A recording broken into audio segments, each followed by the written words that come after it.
গতকাল বাংলাদেশ স্তব্ধ করে দেওয়া মাইলস্টোন কলেজের দুর্ঘটনায় নিহত শিক্ষিকা মেহেরিন চৌধুরী নিজের জীবনকে উৎসর্গ করে দিয়ে বাঁচিয়েছেন প্রায় ২০ জনের অধিক কোমলমতি ছাত্রছাত্রীদের। অথচ মেহেরিন আপা নিজেই ২ জন সন্তানের মা ছিলেন। প্রত্যক্ষদর্শী কয়েকজন জানান, ক্লাসরুমগুলোতে যখন আগুন বাড়ছিল তখন শিক্ষার্থীদের সাহস দিয়ে মেহেরিন আপা বলছিলেন, দৌড়াও সামনের দিকে, পেছনে তাকিও না, আমি তোমাদের সাথে আছি। মেহেরিন আপার একটি ভিডিও দেখেছি, উনি গর্বের সাথে যেখানে বলছেন, তারিক রহমান আমার ভাই, প্রেসিডেন্ট জিয়াউর রহমান আমার চাচা। সম্পর্কে প্রেসিডেন্ট জিয়াউর রহমানের ভাতিজি হতেন। জিয়া পরিবার আসলেই এমন। বেঁচে থাকাকালীন জিয়াউর রহমানের ভাইদের কেউ চিনত না। উনাদের মৃত্যুর পর প্রেসিডেন্ট জিয়াউর রহমানের ভাইদের পরিচয় দেশের মানুষ জানতে পারেন। ঠিক তেমনি জিয়াউর রহমানের ভাতিজি মেহেরিন চৌধুরীর মৃত্যুর আগে কেউ উনার পরিচয় জানত না।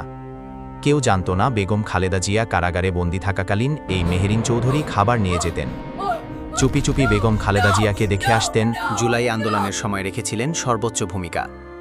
অথচ ৫ই আগস্টের পর কোনো সুবিধা নিতে চেষ্টা না করে ফিরে গেছেন নিজের সেই শিক্ষা পেশায়।